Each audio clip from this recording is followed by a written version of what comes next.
people of high acumen and people who are wanting to make a difference. So thank you, Doc, for actually having invited me here. My question to you will be, what do you want to know of me? I'm a change agent.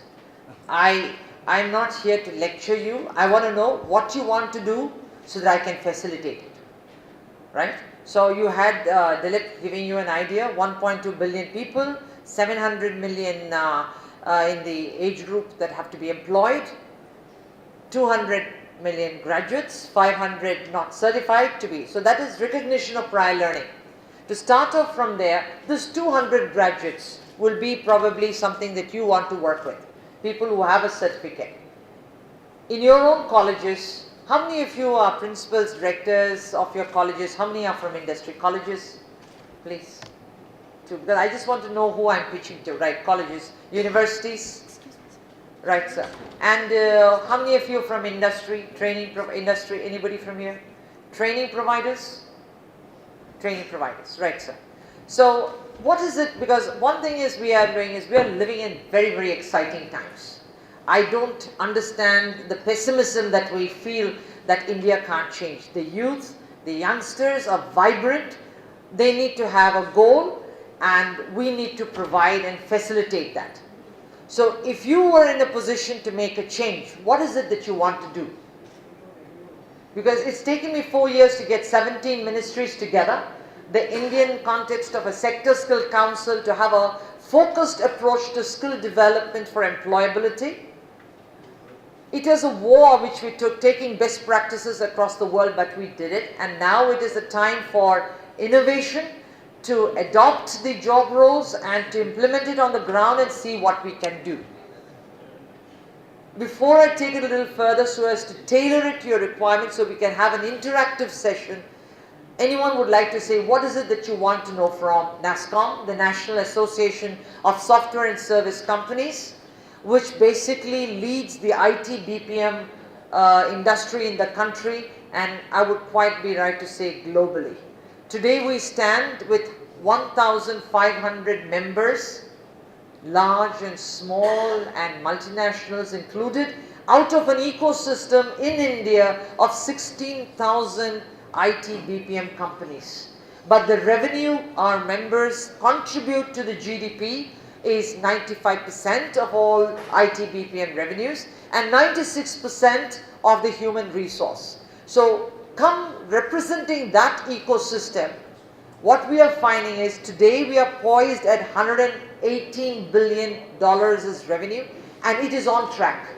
That means we forecasted it and we said by 2014 we must be this much as $1 billion and our business must grow at this rate. And we have therefore done this forecasting right.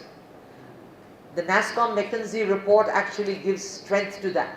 We did another forecasting. By 2020 we said we should be $235 billion, that is the minimum, and $325 billion, that is the maximum. The human resource that we are supposed to increase is about another 2.5 million. Today we have 3 million people who are hired directly and about 10 million indirectly. So if this is to happen, I have about how many years? We are now 14, another 6 years, and we have to have 3 million more added. So almost is about 0.5 million annually. So if you look at your engineering group, it's only 1.2 million you come out, and almost 50% of them have to be hired. I am not being able to hire 50%.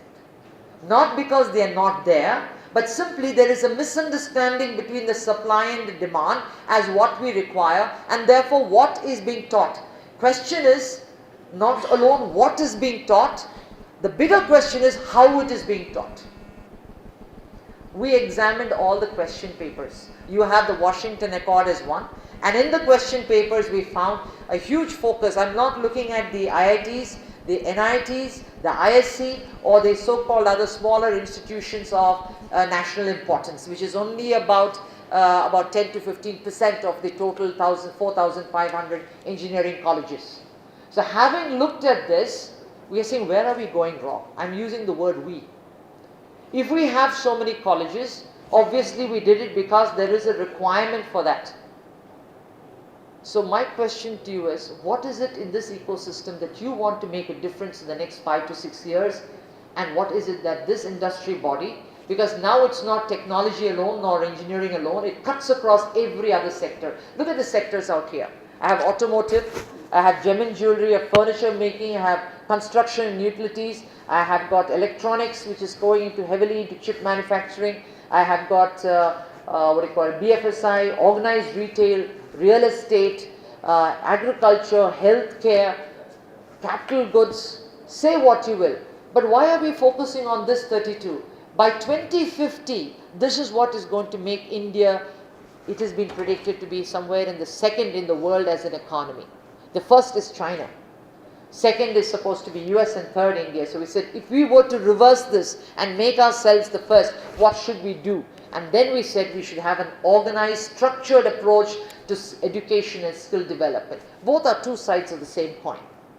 You need both sides. So if this has to happen, this structure took us from 2008 to put it together, because if you look at Australia, a small country, today they have got a sectoral approach to study. They have got what is called a trade and vocational training program of learning, where the bachelors of vocation and the bachelors of education are institutionally same credit-wise. But what has made an impact, the number of students that go to the US is equal to the number of students who go to Australia for study. Can India and all these colleges, you have 700 odd colleges in Andhra Pradesh. We hire from only about 1/3 or less. But what will you do with these seats? You have faculty of trade. Can they become status quo wise the best in the country and the best globally, so people come to India to study? I'm putting a business proposition to education. So do you have a thought of this lines? Because you're always thinking basically, if your college, the students are there, they should be employed. I'm saying as a college itself, can you create enough revenue so that people come to you, you can hire the best, you have innovation at your offices, you work with innovation hubs in comparison with industry, open it up as centers of excellence, and that leads to revenue. So I'm looking at basically your colleges become centers of excellence and revenue making in areas which you are excellent in. Is there something that you're looking at? The constant of teaching, somebody standing in front and teaching, it's gone. We are looking at a meta-university concept where the student comes to college after he finishes his +2, which is the basic minimum, and says, I will put my learning package together.